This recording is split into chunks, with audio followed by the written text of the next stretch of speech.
a big crowd. This is a big crowd. Thank you very much, everybody. Thank you very much, everybody, and a very big hello to New York and a place called Long Island, which I know very well. And I'm thrilled to be back in the state I love with thousands of proud, patriotic New Yorkers who are really the heart and soul of America. We know that. And the reason I'm here is because it hasn't been done in many decades. It hasn't been done for a long time, but we are going to win New York.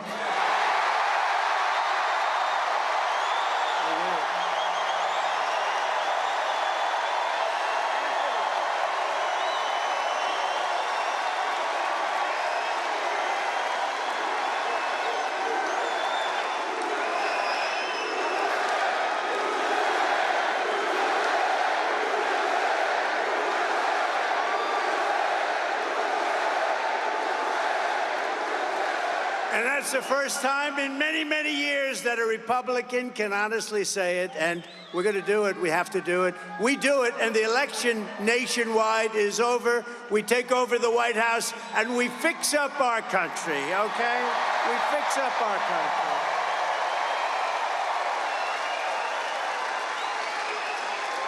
So as you know, 3 days ago, there was yet another assassination attempt on my life. I didn't know I was going to say that. It was the second one in 8 weeks by a violent radical left mobster. This evil would-be assassin got within a few hundred yards of where I stood, but thankfully, our outstanding Secret Service agent, and they are outstanding, spotted the barrel of his rifle in the bushes. Can you believe that? Can you believe that? He saw a barrel of a this was a big barrel. This you don't want to even talk about, AK-47. But he saw the barrel coming out a little bit out of the very lush bushes, and he took fast action to stop the gunman before I even entered the line of sight. And I want to express my thanks to the U.S. Secret Service,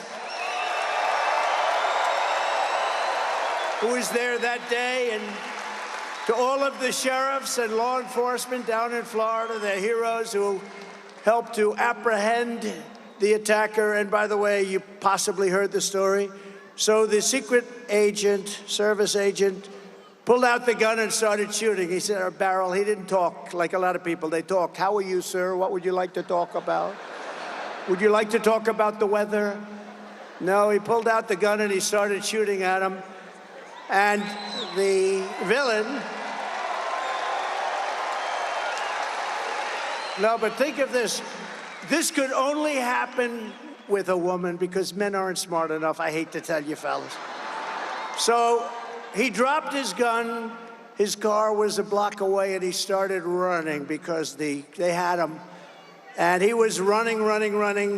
And a woman driving a car innocently said, "He looks like a bad person to me. He looks very suspicious." And she followed him and pulled up to the back of the car and started taking pictures of his license plate. Can you believe that? And she took the pictures of his license plate, perfect, beautiful pictures like a professional photographer, and sent them to the sheriff and said, "I just looked at a man. There was something strange going on. Who the hell would do that?" Right? Only a woman. Only a woman. Right. Now, I asked the sheriff today, I said, "So, Sheriff, if you had 1,000 events, how many people would have done that? Man or woman, how many people would have done that? Followed him, taken pictures of the license plate and also the type of truck that he was driving?" He said, "Maybe none." So she's a hero. I got to meet her.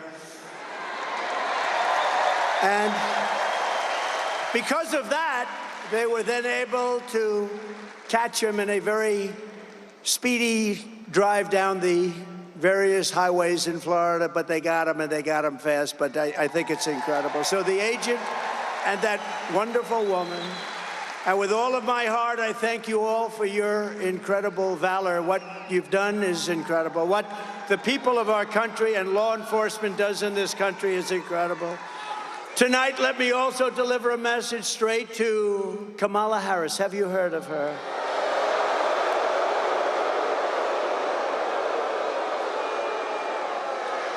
Who, by the way, was just rated by far the most liberal senator in the U.S. Senate, more so even further left than Bernie Sanders and Pocahontas. Pocahontas. She's more so. Elizabeth Warren, she's more left than Bernie Sanders or Elizabeth Warren. Let me also deliver a message straight to Kamala Harris, the radical left Democrat politicians, and the fake news media. Look how many are there.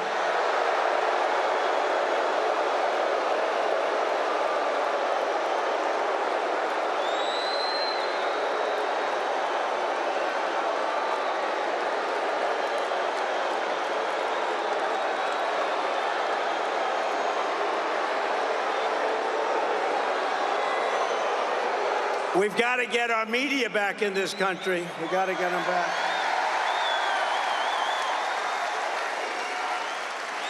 But the message is it's time to stop the lies, stop the hoaxes, stop the smears, stop the lawfare and the fake lawsuits against me, and stop claiming your opponents will turn America into a dictatorship. Give me a break. Because the fact is that I'm not a threat to democracy, they are.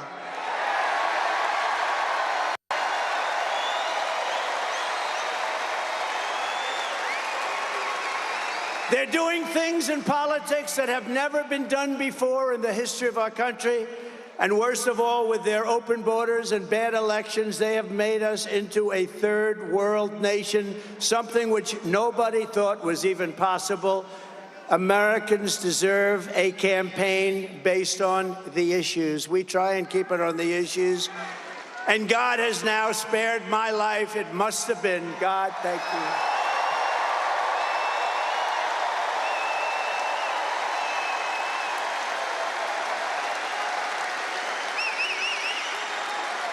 Not once, but twice. And there are those that say he did it because Trump is going to turn this state around. He's going to turn this country around. He's going to make America great again. And maybe. And we're going to bring back religion into our country. Bring it back.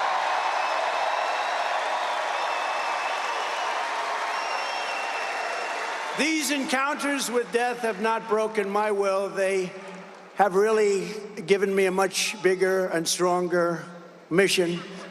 They've only hardened my resolve to use my time on earth to make America great again for all Americans, to put America first.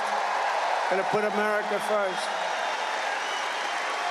Earlier today, I was honored to receive the endorsement of the rank and file membership of the Teamsters. I love the Teamsters. They delivered all that concrete for those buildings I built in New York. They delivered the big, heavy, most beautiful trucks you've ever seen. They delivered the concrete in all those buildings I built in New York. But, you know, this hasn't happened in so many decades. We won the overwhelming majority of the local chapters and the members, and as a result, the national organization has refused to endorse the Democrat candidate for the first time in many, many decades. And I also want to thank Teamsters President Sean O'Brien, amazing man, and all of the incredible rank-and-file Teamsters across the country, because this was a surprise. It's automatic. They endorse the Democrats, automatic for many, many decades. But you know what? They said, they looked at her, they said, we're not going there, I'm sorry. These are tough people. And together we will secure our borders, we will protect our workers, we will defend our jobs, we will rebuild our country with American skill and American pride and American labor. Right?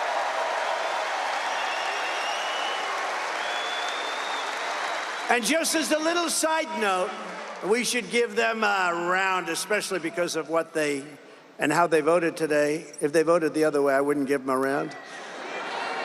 But the Teamsters built out this beautiful stadium for tonight's event. Thank you, Teamsters. Thank you. They did a great job. To every hardworking American, whether you live in a red state, a swing state, or a state with a failed Democrat rule, this year we need to elect all Republicans up and down the ballot. We have to clean out and straighten out our country. With your vote, we are going to rescue our country. We are going to rescue our Democrat-run states. We are going to start by saving the great state of New York. Is that good?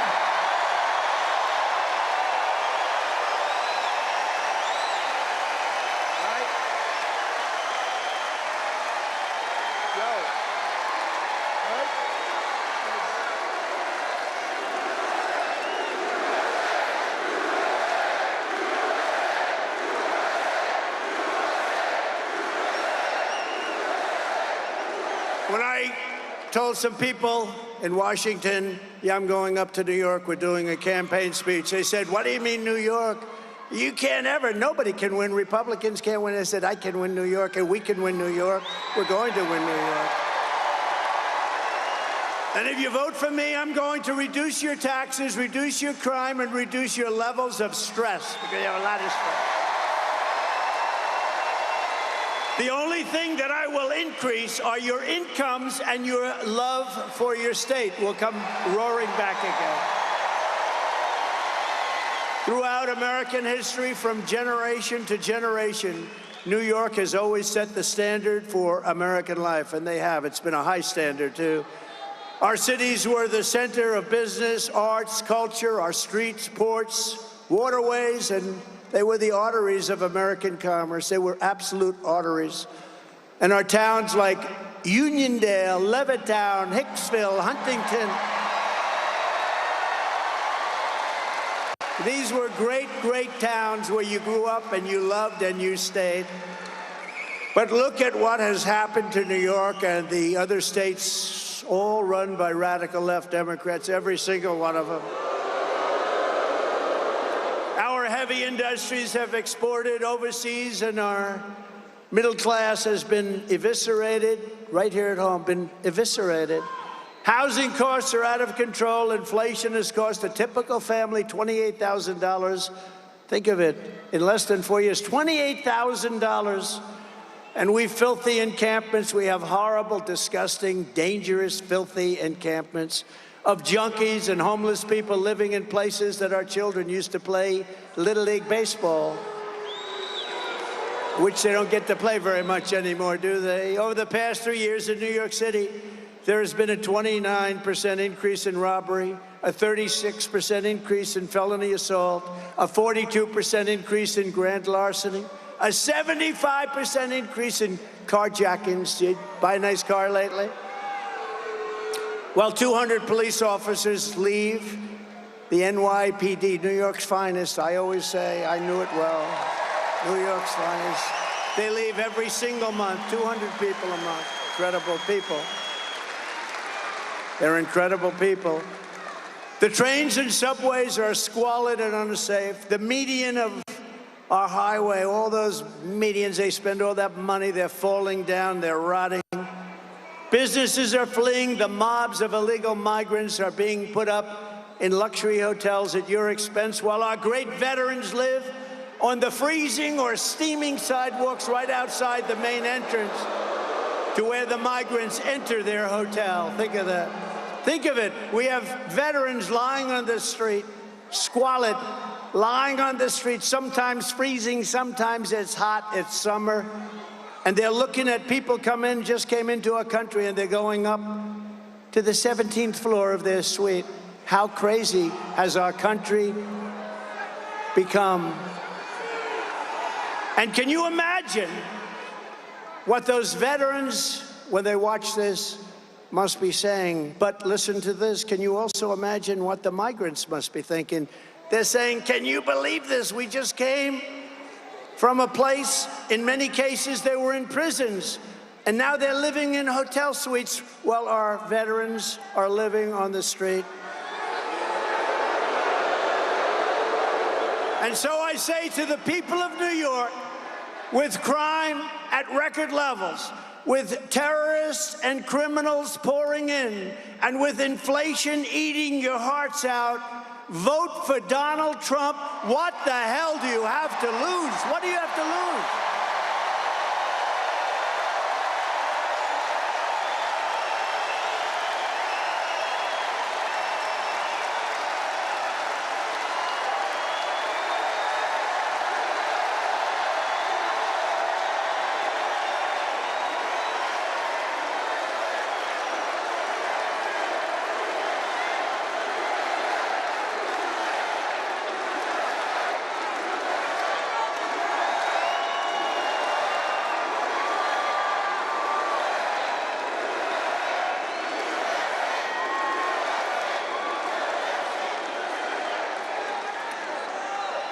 What do you have to lose? Think of it. What the hell do you have to lose? You know, some of you remember that was a phrase that I used for our black population years ago in 2016. I said, with the worst housing conditions, the worst education, the worst this, the worst that, the most crime. I went through 12 different things, and it wasn't in the sheets. And I'm saying, boy, that's really terrible. And I said, and I was at like 2%, not too good. And I said to the black population gathered in front of me, vote for Trump. What the hell do you have to lose? I said that, same thing. And you know what happened? I got eviscerated when I went backstage. But I'm not like Biden where he takes, so I fight back with my people. Remember, we still signed the check. They said, sir, that's a terrible thing to have said. I said, when you said, what the hell do you have to lose? It's terrible, it's demeaning, it's horrible. I said, but it's true. You know what happened? The next day, I picked up 10 points with the black population. And now, because of all we've done, we're at the highest level of black support in the history of the Republican Party.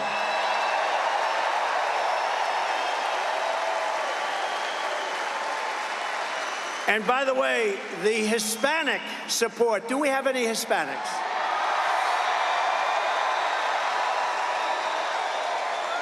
The Hispanic support is off the charts, and they don't know what the hell to do about it. It's off the charts.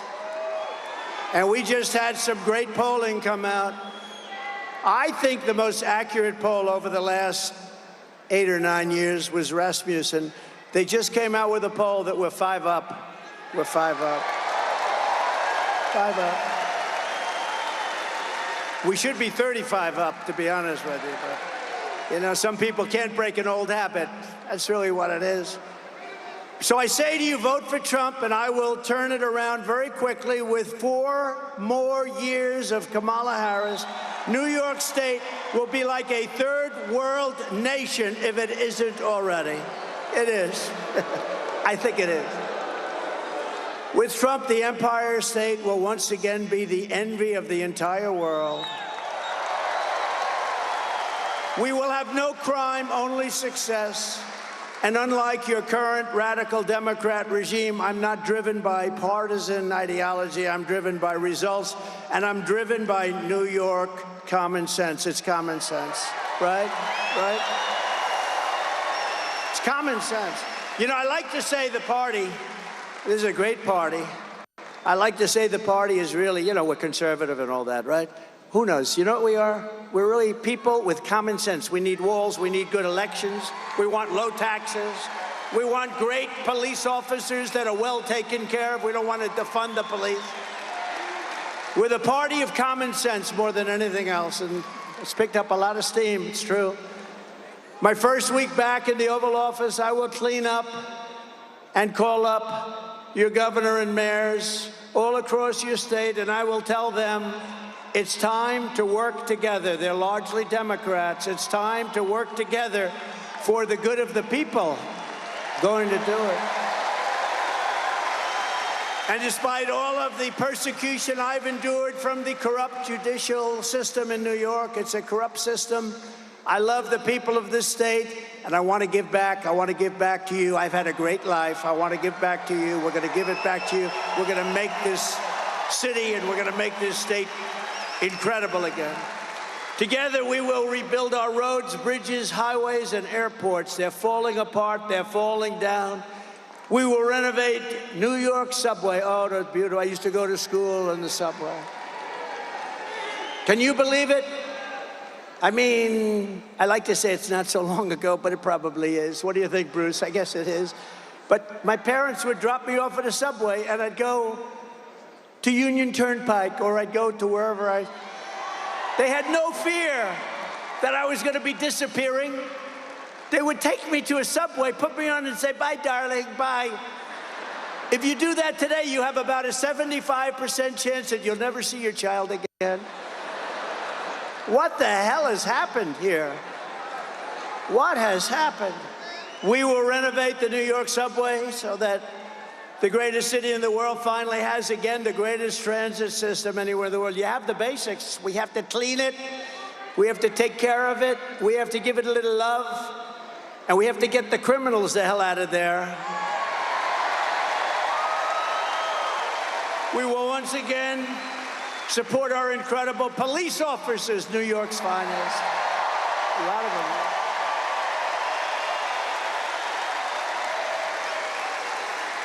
You know, I've got the support. To me, this is so important. I think to you, it's every single police group in the nation is supporting me. The other day, the Fraternal Order, it's the largest. They gave us 400,000 police, and they gave us a unanimous endorsement. We have it from everybody. We have it from everybody. We will work with the mayors and the governor to rebuild your defunded and depleted police forces, including New York's finest and NYPD. Look, I know so much about, I love New York's finest. I used to be in Brooklyn. I had an office with my father in Brooklyn. And we used to go in Brooklyn to a White Castle. Did anyone ever hear of a White Castle? And my father would say, no, that's the best place. Only 12 cents a hamburger. Remember, 12 cents. Bruce, we had Bruce. How good is Bruce? Bruce Blakeman, one of the greats. He won in an upset. You know, this is a Republican. He ran a couple of times. You couldn't beat this hoax of Democrats. He ended up winning. He's done such a good job. He's now unbeatable. They don't even run anybody against him. Great, great, really great. We got a lot of them. Joe Cairo's here. Joe, are we gonna win, Joe? What do you think? Joe Cairo. Don't mess with Joe, right, Joe? We love you, man. Your family's great, too. But I will stop the Kamala crime wave, and we will do everything we can. We're gonna get these violent criminals behind bars. We're gonna get them out of our country. We're gonna take them back to the country from which they came.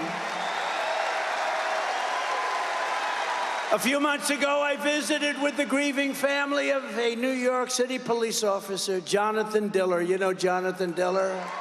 I was hoping his family could be with us.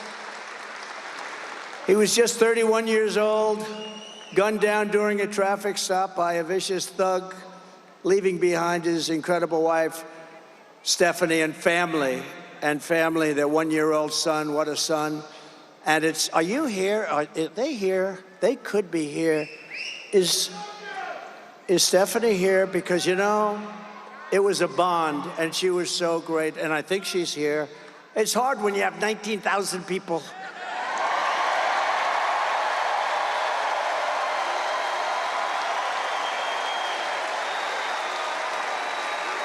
And Stephanie, unlike a lot of my friends, doesn't want adulation. Honestly, what she wants more than she wants her husband back. That's what she wants. She doesn't want adulation. I have other friends. You'd find them. I have other friends. If you said their name, they'd be jumping up. Here I am. Here I am. Stephanie doesn't want that. What a great family, and what a great guy he was. The criminal charge was savagely murdering Officer Diller, was previously arrested by the NYPD 21 times, right? 21 times, Bruce. And the accomplice driving the car had been arrested 14 times, but he was actually much worse. He was more vicious. 14 times, but he was actually far more vicious. This is the kind of story we hear every single day under radical Democrat policies like cashless bail, cashless bail. You kill somebody and you're out on the streets in 2 hours. Cashless bail has been a disaster for our country. Kamala Harris wanted it no matter where she went. She boasted about being the leader of the movement of cashless bail, just like she led the effort to defund the police. You know, she was the leader of the effort to defund the police, and now she's running for president. But a little while ago, like everything else, no fracking, no this, no, she changed her mind. Now she says she likes the police. She can't say love, but she says like. She's made a lot of progress, but you know the first thing that would happen is she will go to defunding the police, if that's even possible to think about. But when I get back into the Oval Office, the madness ends and the law and order is going to return to our country.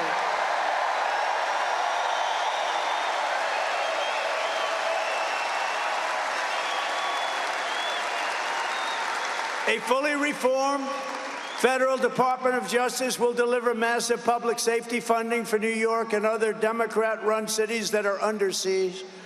But in exchange, they will give our police back their protection and their respect. We are going to take care of our police, and we're going to respect our police. Everyone here does.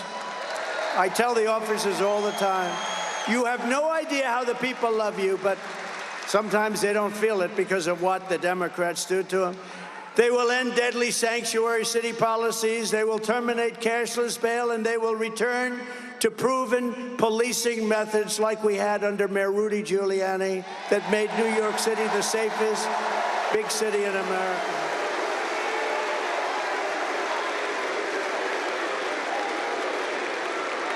Simultaneously, we are going to make life in New York State affordable again. Little word, affordable. A vote for Kamala Harris is a vote for 4 more years of job losses. Look at what's happening. Businesses that are fleeing, money draining out of your state, and hundreds of thousands of illegal migrants sucking your public resources dry. You know, I've always heard for 20 years, I've heard that New York City has no money, and yet they're going to spend $3 billion on illegal migrants, and they're not getting it from the federal government. You wonder, they never had money, but they have $3 billion to take care of people that came into our country illegally. Doesn't make sense. But under the Trump economic plan, we will cut your energy prices in half within 12 months. Half! Because we have more liquid gold under our feet and we don't use it. We go to places like Venezuela when we have more than Russia. We have more than Saudi Arabia. You remember I got Anwar approved in Alaska. It's the biggest site anywhere in the world, probably bigger than Saudi Arabia, bigger than Russia. And what did they do? In the first week in office, Ronald Reagan tried so hard he couldn't get it. I got it. The biggest site in the world, Alaska. And in the first week in office, they terminated it. We'll have it back very quickly, I promise you that. We will rapidly defeat inflation. We're going to bring your prices down. All they're doing is they've cut it, but you're up 55 or 60%. People that used to live a nice life 4 years ago, they can't afford an apple. A woman, they showed a picture of a woman the other day. I said, boy, that's sad. That should never happen to her. She went to the counter, the cashier. She had 3 apples.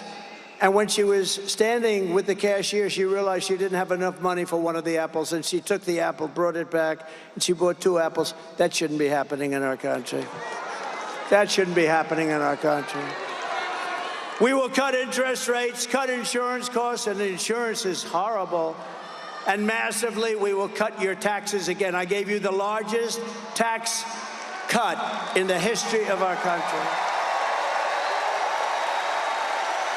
And we have some to go. Kamala Harris, as you look at her plan, will give you, very simply, the largest tax hike in American history. She's going to lift your taxes. This is the only person I've ever seen, and Biden too. They announced that they're going to raise your taxes, and it's supposed to be good politically. I don't think so. I don't know. I've never seen that, Anthony, before, where they say they're going to raise your taxes. They're going to raise your taxes. Vote for me, I'm going to raise your taxes. Can you believe it? I made a mistake. I shouldn't have done that, because the news will say, vote for me, I'm going to raise it. They're going to say, they're going to attribute it to me. I can't do that.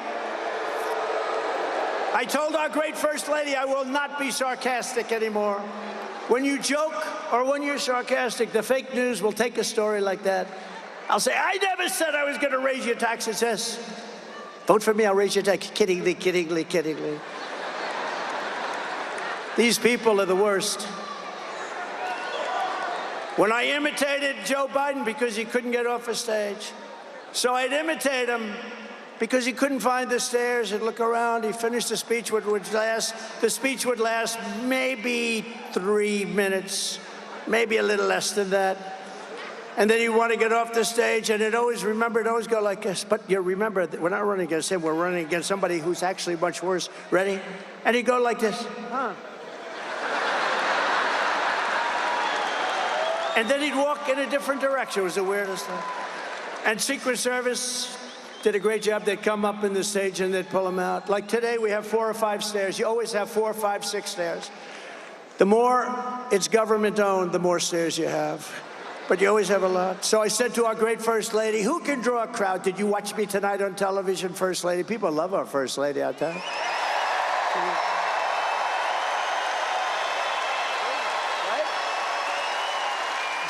Get a book. She just wrote a book. I hope she said good things about it. I don't know. I didn't. So busy. She just wrote a book called Melania. Go out and buy it. It's great. And if she says bad things about me, I'll call you all up and I'll say, don't buy it. Get rid of it. No, but she said to me, I said, baby, did you see the crowd? We had 18,000 people. We could have filled it up 3 or 4 times. Bruce Blakeman said to me, if we went to a stadium or a park, we would have had 100,000 people or more. So I'd call up my wife and I'd say, baby, who could draw crowds? Nobody can draw crowds like me. Nobody, not even close. I'm the greatest of all time, maybe greater even than Elvis, because Elvis had a guitar. I don't have a guitar. Elvis had a guitar. I don't have the privilege of a guitar. But I'd say, baby, who could do it like me? Nobody can do it like me. How great am I? And she'd say, I'd say, how great was the speech? Not how good, how great was it? And she'd say, it was good, but your hair looked terrible tonight. Or the worst ever. So I said, how good was it, First Lady? And she said, it was good, but you couldn't find your way off the stage. I was imitating Biden, and they said I did it. I couldn't find my way off the stage. No, so you can't be sarcastic. Sarcasm with the media doesn't work, okay? It doesn't. So I've given up about 90% of it. I got all my friends here. Anthony, stand up.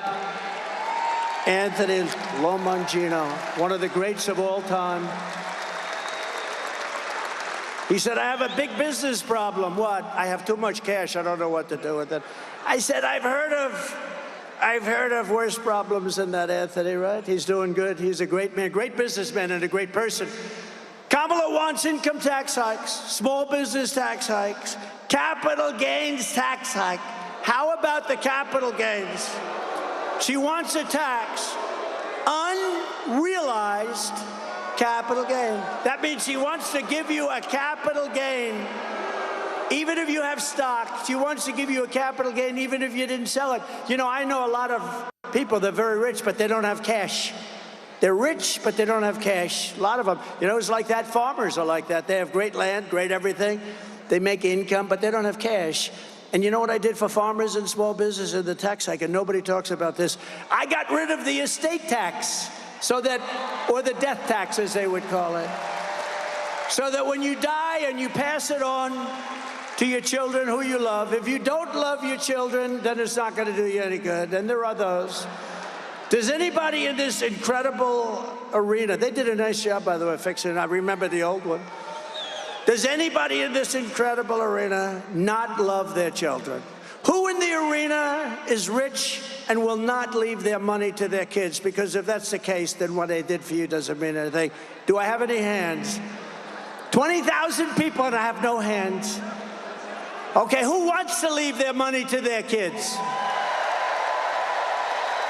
That's good. Well, you know, in the old days, you'd leave the money to the kids, and what would happen? The kids would have to go out and borrow money. They'd lose everything. They had to borrow money from a bank at a high rate of interest. Now they don't have to do that anymore. Now you can leave your farm, you can leave your small business to your kids, but Kamala wants to end that. She wants to end it. She wants to raise your tax to a level that nobody's ever heard of before, and it's crazy. We will go in to a I thought this was a wise guy coming up. This guy, I thought, I'm getting ready. I'm going like this. You know, I got a little bit of a yip problem here, right? That was amazing. I was all ready to start duking it out. I felt like my man in the front row here. Stand up, will you please? This is the toughest man. Do you know him? Do you all know? I'm going to introduce you later so you can sit. He's the toughest guy. If somebody walked on the stage, he wouldn't be afraid. He would already be attacking the poor guy. Yeah, that was interesting, wasn't it? It's the first time that's ever happened, I think. Is he new to the game? I think so. By contrast, I will cut taxes for families, small businesses, and workers, including restoring the SALT deduction, saving thousands of dollars for residents of New York, Pennsylvania, New Jersey, and other high-cost states. Going to restore SALT. Jobs and factories will pour back into New York. I know how to do it better than anybody's ever known how to do it, and we can do it so easily. Wages will soar, the cost of living will fall, and I will deliver the greatest economy in the history of the world to our country, and one of the greatest economies in the history of New York State.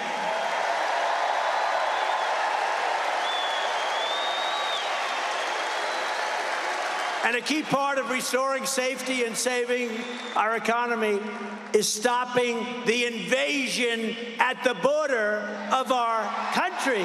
It's crazy. Under border czar Kamala Harris, you know, she was the border czar until she started looking at this situation, until the coup. I say until the coup because there was a coup. But she was a border czar. Now she said, I was never the border czar. You know what? Give her that. But she was in charge of the border, and the border is the worst-run border in the history of the world. There's never been a border like this. 21 million people, illegal aliens are coming in from all over the world, from prisons and jails, from mental institutions and insane asylums. Many tourists are coming in just to watch. Did you ever see this? You have tourists that line up to take pictures of it. They usually turn out to be the fake news, and the pictures are so bad they never show it. You know, the fake news never, ever talks about it, but we have massive numbers of terrorists coming in to our country. You have everybody coming in. We have people that can't speak the language. The great Tom Homan told me the other day, great guy, central casting guy, great guy. He told me the other day, last month, they figured it out for the last 12 months, 168 different countries came in, represented, and came into our country. Most people don't even know you have that many countries. You actually have over 200, but most people don't know. But I want to be known as one thing, In 2016, I probably won because of the border. I did a great job. I cleaned it up, and the border was good. And in 2020, even though I got millions and millions more votes, they said, sir, if you get the same number of votes as you did in 2016, 63 million, sir, you cannot lose. I got millions more, and I lost.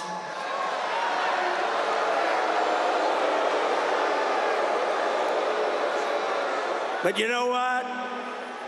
We're going to have the greatest win in history when we pull this one off. It's going to be legendary. But in 2020, my people would say, sir, it doesn't help for you to speak about the border. Nobody cares. I said, I want to speak about the border. I did a great job. Sir, nobody cares. It's true. I talk about the border. Nobody cared. But now they care, because now the border is 25 times worse than it was in 2016.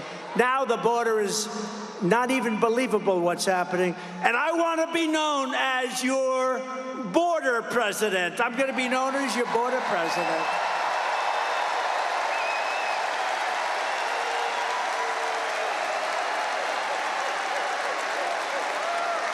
And Kamala will be known as your invasion president.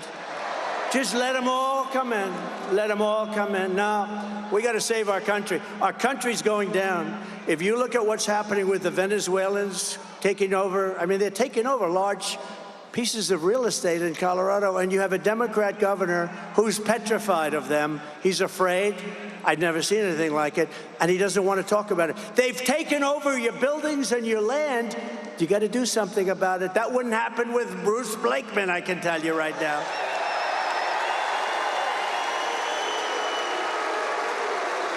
Bruce, would you let people come in from a foreign country like Venezuela, where, by the way, their crime rate is down 72% because they've taken their prisoners, they've taken their gangs, they've taken their drug dealers, and they've shipped them all to the United States, so their crime rate's down.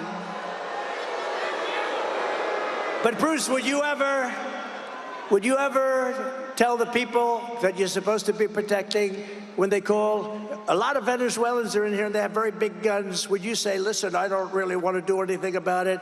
Would you do that? Or would you say, don't worry, we'll have a force of people over there within minutes and it would all be over, right? Right? I think so. No, he wouldn't play games. He wouldn't play games. But you know, these people, the law enforcement, they're afraid in these places because it's so violent. They've never seen people like this. These are violent people that they're allowing into our country. It is truly an invasion, and we're not going to let it happen. We're going to take those violent people and we're going to ship them back to their country, and if they come back in, they're going to pay a hell of a price.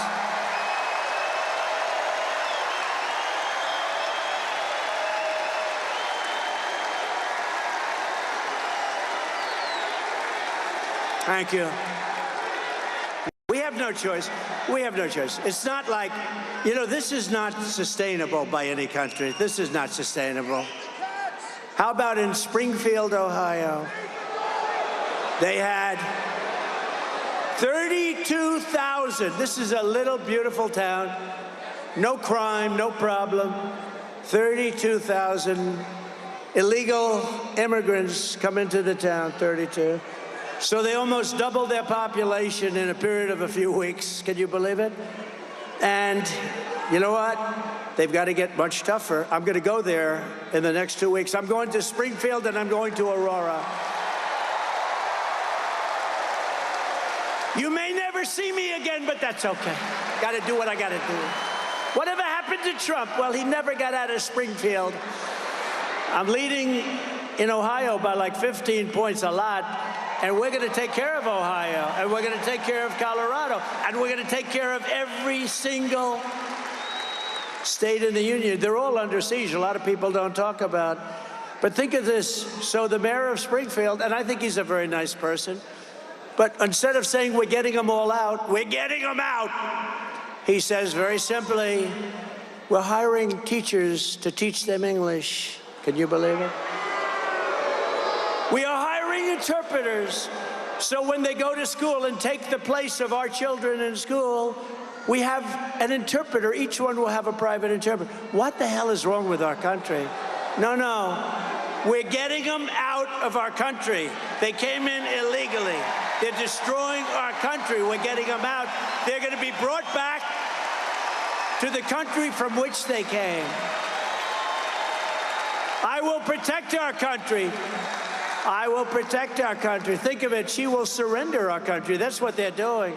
They still refuse to acknowledge that these people have to be taken out. And you start with the stone-cold killers, the murderers, the drug dealers. You get them out, and you tell them if they ever come back, big trouble. But let me tell you what you really do.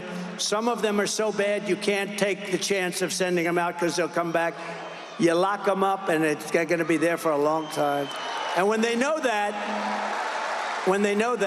you'll see a whole big difference. As you know, here on Long Island, the open borders policies of Kamala Harris, and it were really her policies, and the communist left, I call it the communist left, have been importing MS-13 gang members by the thousands. I don't know what it is about Long Island, but, you know, I took thousands and thousands of gang members out. Do you remember the story? Remember, I came into the presidency, and MS-13 was on my mind because I saw that in Long Island, two beautiful young girls were walking to school. They were 16 years old, and an MS-13 gang of deviants grabbed the girls and sliced them up into pieces, not with guns. They didn't want guns. They killed the two girls. They sliced them into little pieces, and I never forgot that. And then I found out that things like that are happening all over, wherever they are. MS-13, the worst gang anywhere. The only thing good about that is they make our gangs look like very nice people, I want to tell you. These are the worst people. They're animals. And Nancy Pelosi said, you shouldn't call people animals. That's not appropriate. They're animals. That's the philosophy. And I said, I got to the White House, and I said, they have a lot in Ohio, a lot in every state. And I said, I want MS-13 out of here. They come from various places, a little bit south of Mexico. They come from Mexico, too. And I said, what I want you to do is I want to bring them out. And a general said, sir, I'm sorry, sir. The countries will not, under any circumstances, allow us to bring them back in. They don't want them anymore, sir. I said, how long has this been going on? Many years during the Barack Hussein Obama. Has anyone ever heard of him? Many years, sir, under the Barack Hussein Obama administration. It's been going on for years, so they won't take them. You know what they do? They would take Honduras, okay? Think of it. They would take planes, and they would put them on the runways. They would put the planes, El Salvador, or different countries, some of the roughest gangs. They put big commercial aircraft. So when a plane is going to fly in with 200 or 300 MS-13 killers, you couldn't land the plane. They said, sir, we can't get them back. All of the bus routes are blocked. We can't get the buses in. And when they know a plane is coming, they put planes on the runway. Sir, we won't be able to do it. I said, I think you will. How much money do we pay them for economic development of the dictator's house? How much money do we pay them, General? I'll get back to you, sir.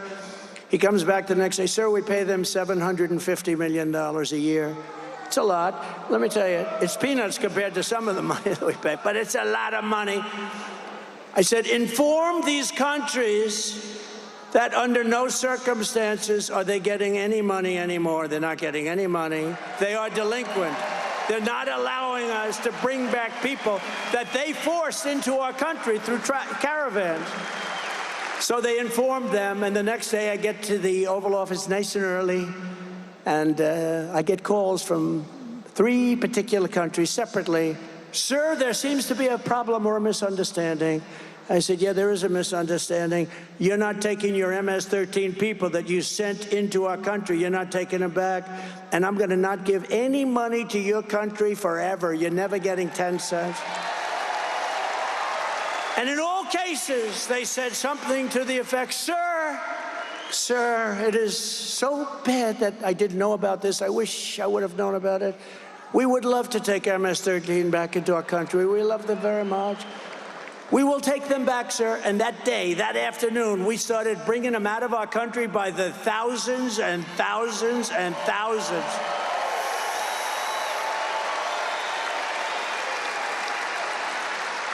And the worst part of the story is, now, I still didn't pay them. I figured, but now they're getting $4 billion a year under Biden. Biden said, do it. Maybe she knew about it. I don't want to blame her if she didn't, but $4 billion. You know why? Because he wants them to create a beautiful environment so that they say that that's not going to happen. Okay, the money's going to be stolen all over the place. So instead of $750, it's now at $4 billion. An estimated 75% of arrests in Midtown Manhattan and over 60% of arrests in Queens are now illegal aliens. Congratulations. Congratulations. And you know this. In Queens a few months ago, an illegal alien released by Kamala Harris, she was in charge of the border, approached two 13-year-old children with a machete in broad daylight, forced them into the woods, tied them together by the wrists and raped them, injured them terribly, very badly. You know about it. In the Bronx, another illegal alien that Kamala Harris set loose into our country approached a 36-year-old woman while pretending to ask for directions. Ma'am, he said, I'd like directions to someplace. Before he wrapped his arms around her throat, pinned her down on a park bench, and raped her all night and beat the hell out of her. And you know what she said? She said, he didn't rape me, he tried to kill me. That was her expression when the police came. And on Coney Island, a place I know well, just weeks ago, two migrants, Kamala let in, raped a 46-year-old woman with a knife to her throat. She was badly, badly beaten, probably going to live. For every New Yorker being terrorized by this wave of migrant crime, and I've been talking about migrant crime for 5 years, I said, if you let them in, it's going to be hell. They are vicious, violent criminals that are being let into our country. They're people that their countries who are very smart, they don't want them. That's why all over the world, a lot of people coming from jails out of the Congo in Africa. Where do you come from? The Congo. Where in the Congo? We come from jail. What did you do? We will not tell you. They're coming from the Congo. They're coming from Africa. They're coming from the Middle East. They're coming from all over the world. Asia, a lot of it coming from Asia. And what's happening to our country is we're just destroying the fabric of life in our country, and we're not going to take it any longer. And you got to get rid of these people. Give me a shot. You will have a safe New York within 3 months. 3 months.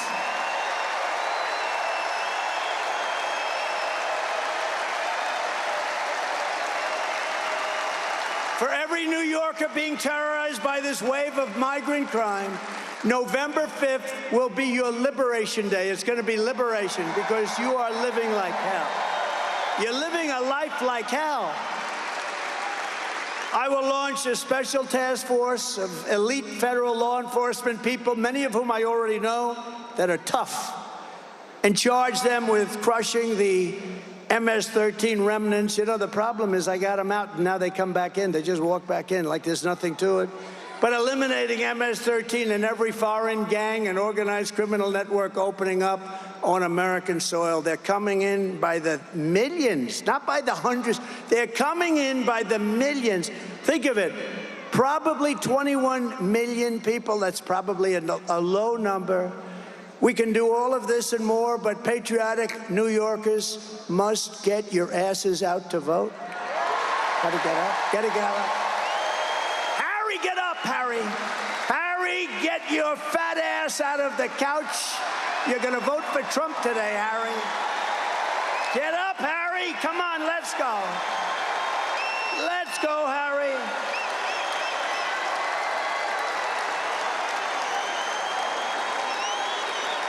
We gotta vote. Gotta vote. And I believe we have the vote. You know, it's an interesting thing. Evangelical Christians, they tend not to vote very much. If they did, you'd never lose. Gun owners, I have the total endorsement of the NRA, have had it from the beginning. Gun owners don't vote, meaning they don't vote in a proportion that they should. Very small numbers vote. It's probably rebellion, who knows what it is. The gun owners have to get out and vote. Evangelicals, Christians have to get out and vote. People have to get out. There are some groups that don't vote like they should, and we're going to win. We're pleased to be joined tonight by members of Congress that are really terrific, that are warriors, really warriors. And one of them in particular, I love what she did to that woman at Harvard. Oh, that was not pretty. Elise Stefanik. Where is Elise? Where is she? Where is she? She is so great. Where the hell is she? Thank you, Elise. Boy, she was great. Mark Molinaro. Great. Nick LaLota. Nick. Thank you, Nick. Great job. He's doing a good job. Here's another one doing a good job. I gave him a big endorsement, Anthony D'Esposito. He's doing a great job. Thank you, Anthony. Salt. Salt, Anthony. Remember, fellas, salt. Brandon Williams, doing great. Thank you, Brandon. Thank you very much. Nick Langworthy, terrific guy. Claudia Tenney. Where's Claudia? Where's Claudia? She's been amazing. Congressional candidates, Mike LePetri. Where's Mike? Thank you, Mike. Good. I heard you leading big. And Allison Esposito. She's a tough one. Allison, thank you. Thank you very much. It's tough, you know, when you have this many people. I'm looking around. Where's one person? Thank you very much, Allison. Beautiful. Senate candidate Mike Sapriacone. Mike Sapriacone. Come on, Mike. Where's Mike? You got to win, Mike. We got to win that one, Mike. You can do that. You can do that. A former senator and a friend of mine for a long time. And we had disputes every once in a while, but generally I would say it was a 10 relationship. And he was a tough cookie, Senator Al D'Amato. Right? Good man. A good man. A great lawyer and congressman, and he helped me a lot during impeachment hoax #1 and impeachment hoax #2. They were hoaxes. Congressman Lee Zeldin.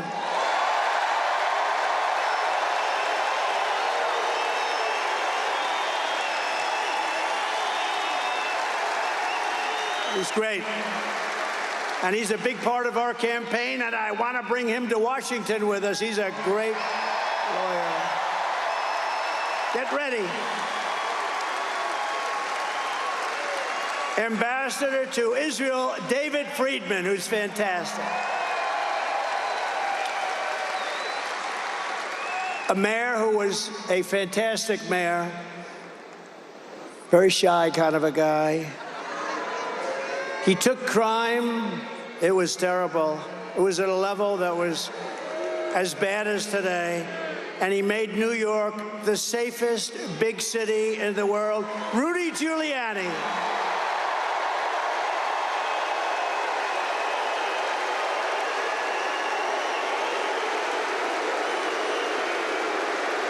Boy.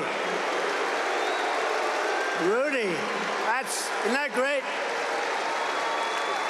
And his son, who happens to be a great golfer. A lot of people say, oh, how's Andrew?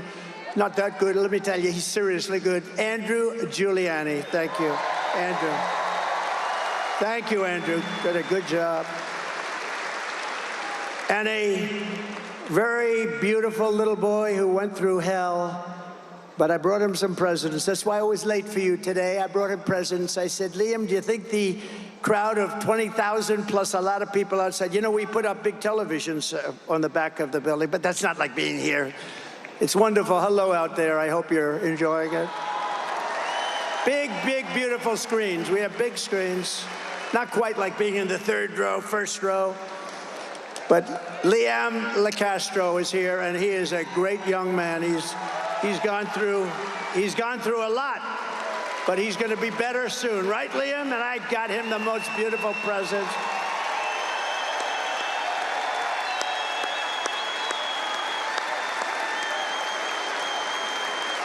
He's a great boy, great parents, beautiful sister. Also with us are members of New York City Firefighters Union, Local 94, the largest in the city. Thank you, fellas. Incredible people. And in their honor, Ahmad, and I think this is a big deal, because in your honor, I am announcing tonight that as president, I will officially make the Ground Zero site at the World Trade Center a national monument, protected and maintained by the United States government, so that hallowed ground and the memory of those who perished there will be preserved for all time, preserved forever.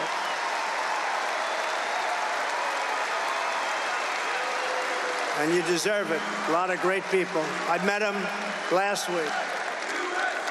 Thank you.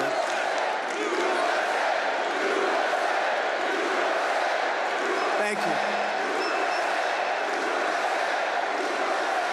Well, and I met him last week with the ceremony, and it was a beautiful ceremony, and met a lot of fantastic people. The New Yorkers who created the 9/11 National Memorial Museum really did an amazing job, didn't they? And many of them are here today, and I want to thank them. And I want to ensure that their outstanding work is sustained forever, and that's what we've done by doing this. So we are just 48 days away from the most important election in American history, the most important. The most. Stand up. Now you can stand up. They didn't put your name down. Turn around. Who is he? Name him. He took care of business, right? It's my man. Good. Boy, I'm glad I didn't forget you. Good guy, good friend of mine for a long time. Whenever I had problems, I'd look at him and they'd say, let's leave Trump alone. Thank you, man. Thank you. We appreciate it. Great gentleman. Kamala Harris is for wide open borders with terrorists and criminals pouring into our country, more inflation, even higher than the last 4 years, which was a record. She wants to pack the Supreme Court. Think of that one. And today, I heard it all. I thought they wanted maybe 11, maybe they wanted 13. That's an unlucky number, so maybe it would be 15. Instead of 9, but instead of 9, Kamala wants to bring up potentially as many as 25 justices so that they can rig the system like they rig everything else, including elections. And maybe one of the worst things of all, she is a true believer. And again, I said this before, if you want to defund the police, if you've been there even for a day, in your mind you want to defund the police even for one day, you are not qualified to be the President of the United States.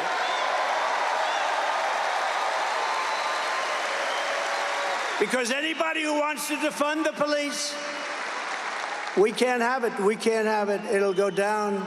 It'll go down. We're not going to let our country fail. It's too great. And you know what? If we don't win this election, it's very possible we'll never have another chance. We have to do it. You have to get out. You have to vote.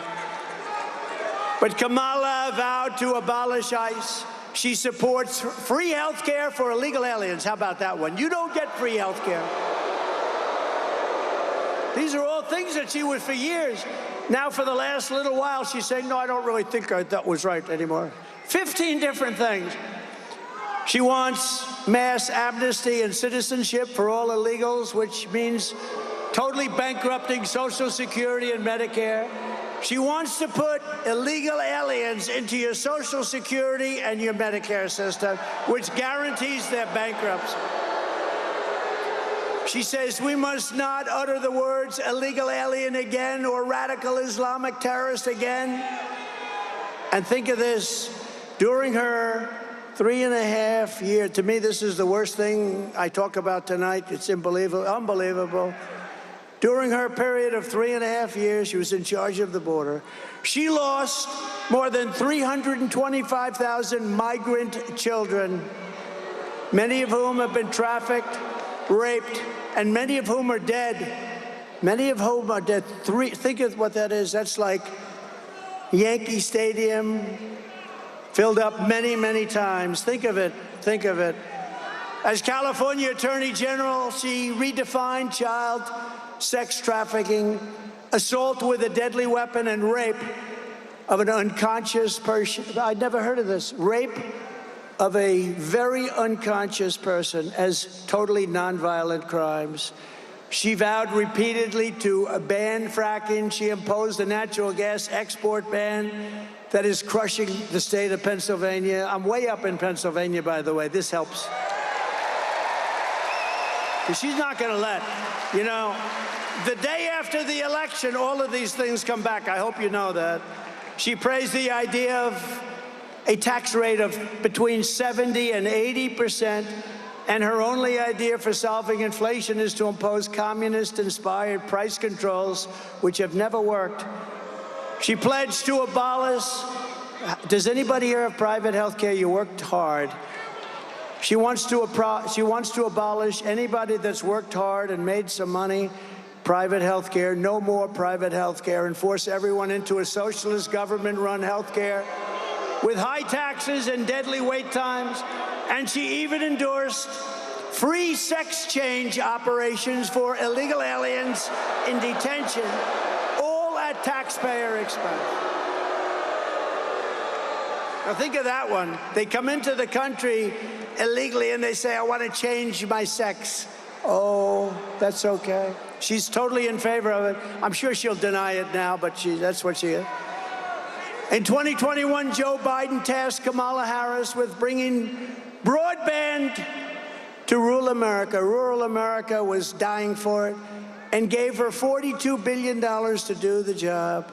3 years later, right now, not a single home has been connected to broadband. Everyone's saying, what happened to the money? $42 billion, not one home. And in the Midwest, you read this, in the Midwest, they built 8 charging stations. That's like a gas pump with electricity, right? 8. They spent $9 billion to build 8 charging stations. Other than that, it really works well. I will end the electric mandate on cars immediately. And I have to say this, look, Elon Musk is great. He's a great guy, and he makes a great car. And as strong as I am on this, because I think they're incredible, but it's limited. Some people want them, and some people love them. I think they're incredible. And he makes a great product, maybe the best product I hear. And he understands this. Some people have to go far distances. Some people don't want the additional cost. Some people don't want their car built in China. Electric cars will be built in China. I'm going to bring back the auto industry. We're going to have gasoline-powered cars. We're going to have hybrids. We're going to have electric cars. We're going to have everything. The new one is hydrogen. I heard about that the other day. Hydrogen. There's one little problem. If it blows up, you're dead. It's great until one day there's a little bit of a problem, Anthony, and it blows up. And when that happens, it's not a pretty picture. So I think I'll take a pass on that one, if you don't mind, for a while. And just today, 3 agencies of the Kamala Harris and Joe Biden administration, the FBI, the Office of the Director of National Intelligence and Cybersecurity and Infrastructure Security Agency, they just released a report confirming that Iran actors hacked into the Trump campaign's email accounts and in turn sought to give the hacked materials to the Biden-Harris campaign. They gave them all of the materials because Biden is working with Iran, and Iran doesn't exactly like me because they were ready to make a deal, except we had an election that was rigged and stolen. And look at what's happening to our world now. But no, Iran hacked into my campaign. I don't know what the hell they found. I'd like to find out. Couldn't have been too exciting. But they gave it to the Biden campaign. I can't believe it. Oh, yes, I can. But this is really foreign election interference. This is real election interference, not the phony crap that they've been trying to pin on me with Russia, Russia, Russia for years. Whatever happened to Russia, Russia, Russia? Remember the 51 intelligence agents? They said, no, no, the laptop from hell, it's Russia. No, it was Hunter. Hunter. It was Hunter. Remember that? We had to go 2.5 years, and then they finally said, all right. The Mueller, remember Mueller? He said, in millions of phone calls, Trump didn't make one to Russia. They went through every phone call I made. Can you imagine? In millions of calls, not one call to me. And a lot of people apologize for that, but not enough people apologize. They wasted time and money. They spent hundreds of millions of dollars going after me, and they got nothing. They got nothing. But we cannot allow this insanity to continue anymore. That's why less than 2 months from now, we are going to tell Kamala that we've had enough. Kamala, you've been a terrible vice president. You will be an even worse president. We're not going to take it anymore, Kamala. Kamala, you're fired. Get out. You're fired.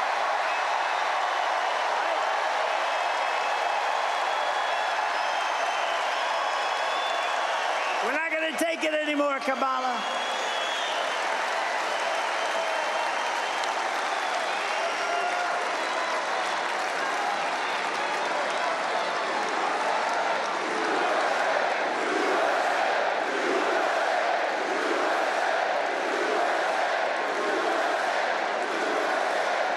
That was a little line from The Apprentice, which I'm sure you haven't seen.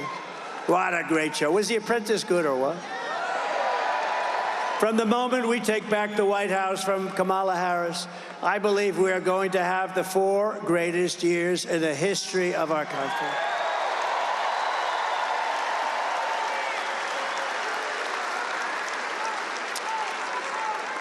Starting on day 1, I will seal the border and stop the migrant invasion, an invasion like no country has ever seen before. We will stop it immediately. We will carry out the largest deportation operation of criminals in American history. We're getting them out of our country. We will make America the dominant energy producer in the world by far. We have more than anybody else. And we have literally, we have more. Think of it, we have more than Saudi Arabia. We have more than anybody else, especially when you add Anwar in Alaska, which we will reinstitute immediately. We're going to use it along with growth. We are going to grow to start paying down our debt. We have $35 trillion in national debt. We were all set to do it. And then we got hit by COVID. We had to focus on that. And then we gave back. You know, I got great marks on the military. We took out ISIS, wiped out ISIS 100%. We did it in 4 weeks. It was supposed to take 4 years, 5 years. And I got great marks in the economy, never got great marks in COVID because they didn't want to give them to me. But the fact is, we did an unbelievable job. Nobody knew what the hell it was. It came from China. It came from the Wuhan lab. I said all these things. And we did an unbelievable job. And we handed over a country whose stock market was higher than it was just prior to COVID coming in. And amazing. But we did have to focus on that. Think of what China did to us.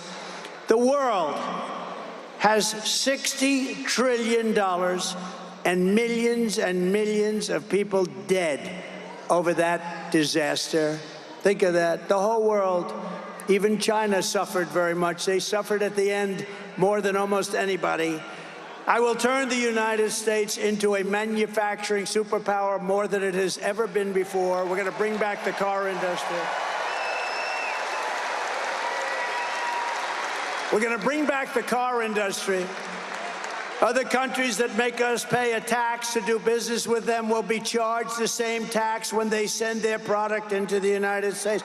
We have countries, not only China, many countries, many of them are allies. Some of the worst trading countries are allies. Don't let that word surprise you. They're allies, they're friends of ours, and they take advantage of us horribly on the military with NATO and on trade.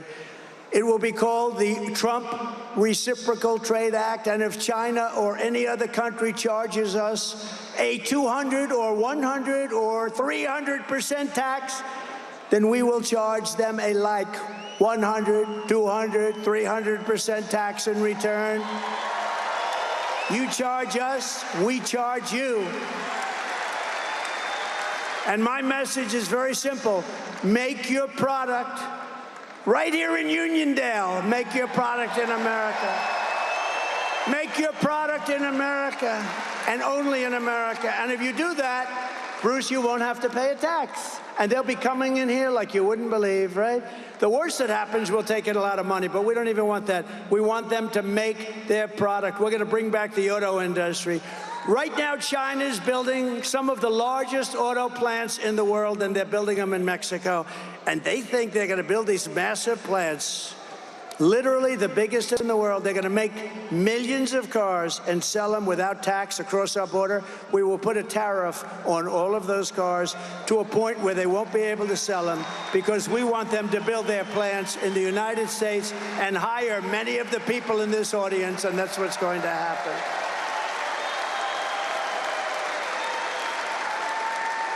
And we also have something that's basic, but wow. People said, you're really smart. Where the hell did you think of this one?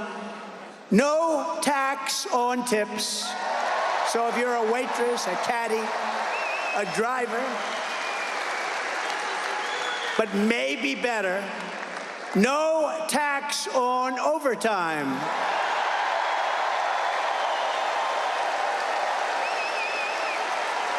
And we'll get it done. We'll get it done. Unlike him with student loan debt that went nowhere, just to talk. We get it. I get it all done. Remember what they say, promises made, promises kept. That's me. And ready? Here's for the seniors. Do we have any seniors in the audience? Raise your hand. You ready? No tax on Social Security benefits. No tax on Social Security benefits. And you know why you deserve it? Because you lived like hell with the highest inflation probably in the history of our country, and you couldn't make ends meet. Now you're not going to have to pay tax on your Social Security benefit.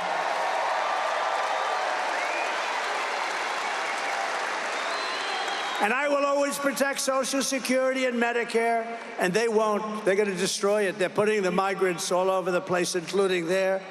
And while working Americans catch up, we're going to put a temporary cap on credit card interest rates. We're going to cap it at around 10%. We can't let them make 25 and 30%. We will terminate the Green New Scam and spend trillions of dollars. We're going to take the Green New Scam, one of the greatest scams in the history of our country. Remember when they used to say global warming? They don't say that anymore. They say climate change, because the planet's actually getting cooler. Climate change, Chuck. Climate change is different. Just Chuck Zito.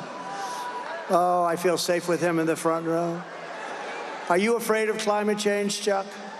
Because now it's no longer global warming, because that wasn't working so well, because it was getting cooler. Now it's climate change, because that covers if it's warmer, it's cooler. We're going to take all of that money, we're going to take it, and we're going to rebuild. We're going to take this money from the Green New Scam. It's a Green New Scam, one of the greatest scams in history. And we're going to spend it on roads and bridges and real infrastructure. And we're going to pay down debt, not fake infrastructure that's caused massive inflation and has no benefit whatsoever for our country. And I will settle the war in Ukraine. I got along very well with Putin and Zelensky. And I will end the chaos in the Middle East. A vote for Kamala Harris is a vote to obliterate Israel. That's what's going to happen, Israel. Israel will not exist in 2 years. And by the way, we are closer to World War III right now than at any time during anybody's life in this beautiful room. I will stand with Israel, and we will return a thing called peace through strength.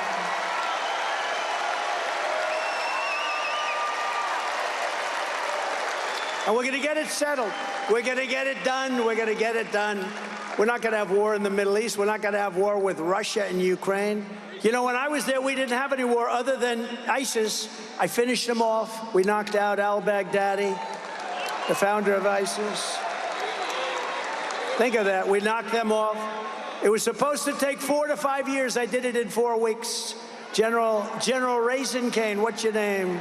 Kane, sir, what's your first name? Well, they call me Raisin. I said, your name is Raisin Kane. That's the general I was looking. He did it in 4 weeks. The Russian attack on Ukraine and the October 7th attack on Israel would never have happened if I was president, would never have happened. Think of what the world would be, and think of what our nation would be with no Russia-Ukraine war, no October 7th disaster in Israel, and the Middle East. It's inflamed right now. It's inflamed like nobody's seen it for 50 years. No inflation and energy dominance. That's what it would have, energy dominance. We'd have no inflation. We wouldn't have either the Middle East or the Russia, Ukraine. What a different world it would be, wouldn't it be? Oh, we can't let them cheat on elections anymore. We can't let it happen. We will rebuild our cities, including Washington, D.C., making them safe, clean, and beautiful again. Right now, we have a capital that when you go down there, you have a damn good chance of being hurt, mugged, something. And we will keep the U.S. dollar as the world's reserve currency. We're losing that, but I'll keep it. I'll keep it. China wants to take it over, and if that happened to us, that would be like losing a war. That would be the biggest thing. That would make us a third world country. We will keep our dollar as the reserve currency. Remember I said it, and it will be easy. It'll be easy. But this is how we will end the era of inflation, mayhem, misery under Kamala and Crooked Joe, and unleash safety, prosperity, and peace for Americans of every race, religion, color, and creed. That's what we're going to do. Together, we will deliver low taxes, low regulations, low energy costs, low interest rates, low inflation, so that everyone can afford groceries, a car, and a home. Very simple.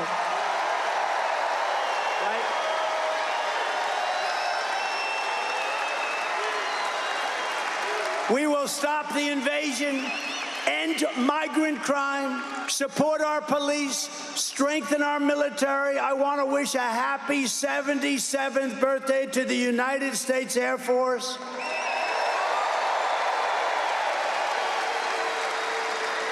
And if you remember, I created Space Force, which was the last since Air Force, which will soon be 5 years old. Space Force has turned out to be very important. We will build a missile defense shield around our country, keep critical race theory and transgender insanity out of our schools, and we will keep men out of women's sports.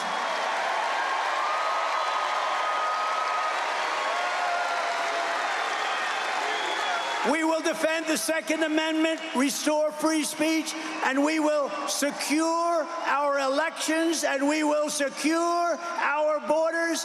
Everyone will prosper, every family will thrive, and every day will be filled with opportunity and hope.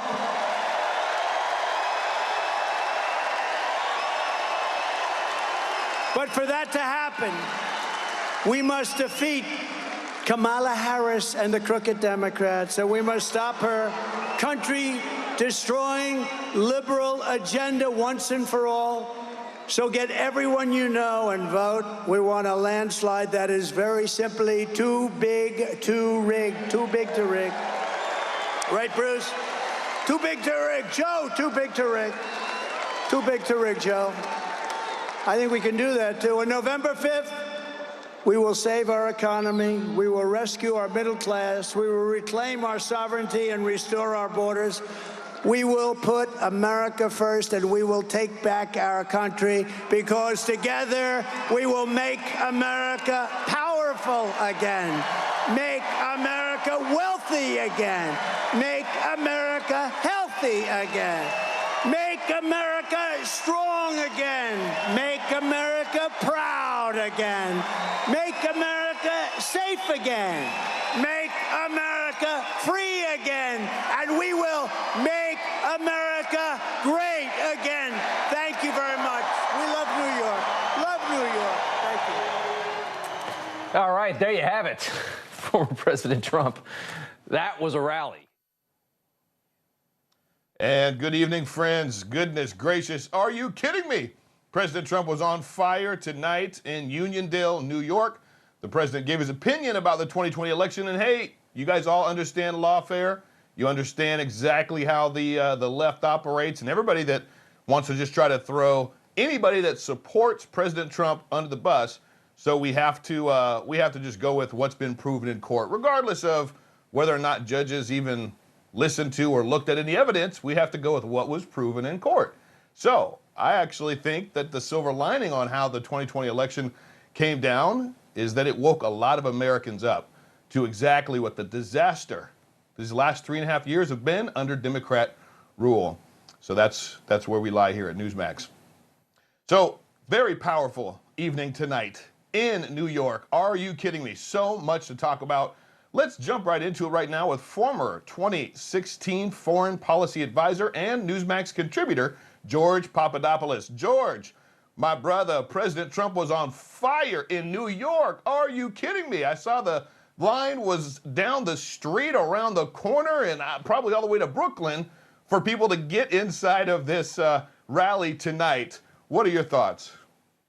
Yeah, David, what an incredible rally. We're talking about a 16,000 capacity auditorium with around 60,000 people trying to get into this incredible 2016-esque rally. The energy was incredible. It was forward-looking. It was positive. The president discussed how his past leadership abilities would reflect in a future second Trump administration.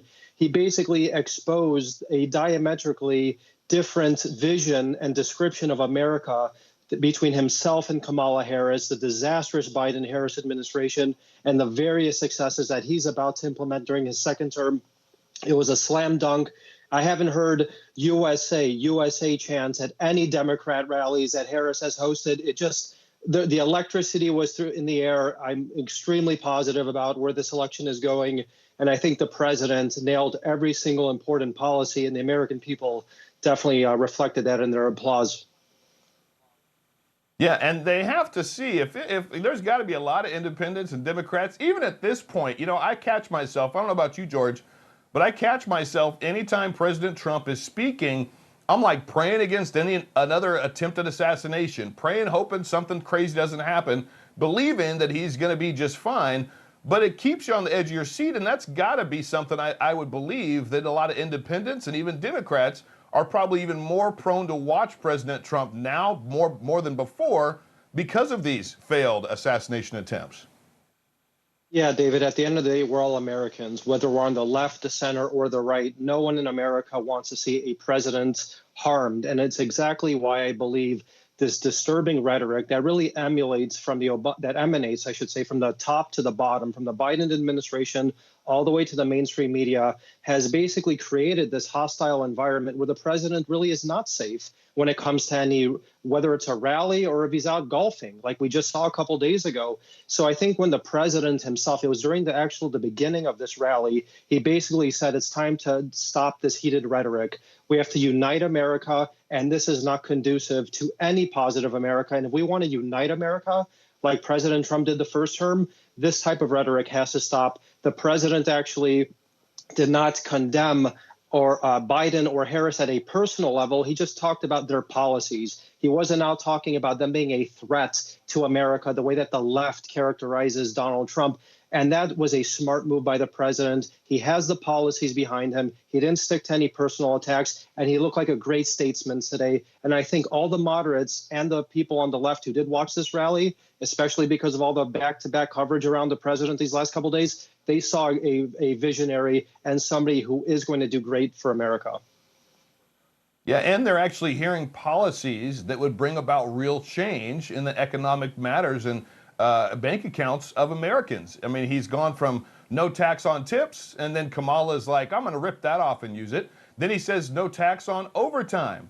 Then he says no tax on Social Security, or he's adding all these no tax features. These are actual policies that Americans are like, yeah, no tax on overtime, no tax on tips.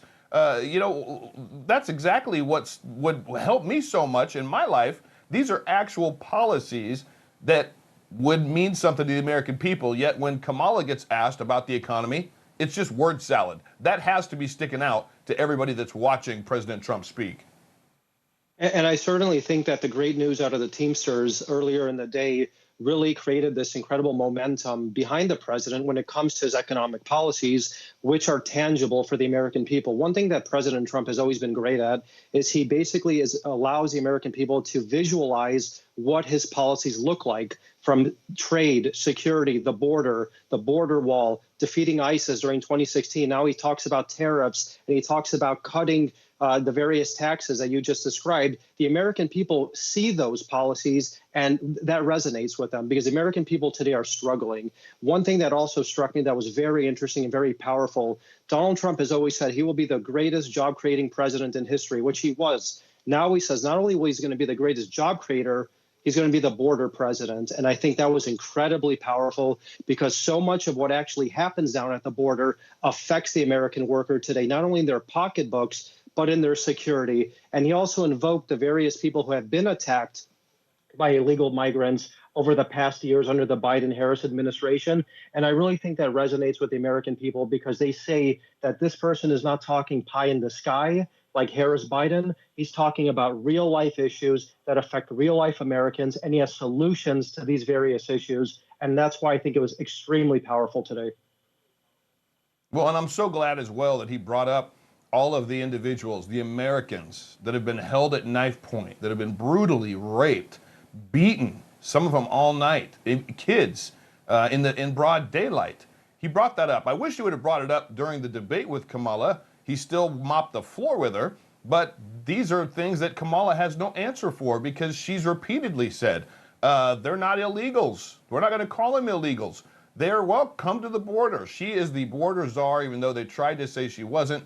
The absolute disaster that's taking place in our country that everybody can feel. And now it's the illegals, the illegal immigrants from Haiti or you name it, what other country, that operate from a different culture, that are not used to our culture, that are doing what they're doing in our country because they didn't assimilate. They didn't come to assimilate. They didn't have to go through an immigration process. They didn't have to learn about the Declaration of Independence and honor and learn the Constitution. They didn't have to do those things. So they're bringing their culture here.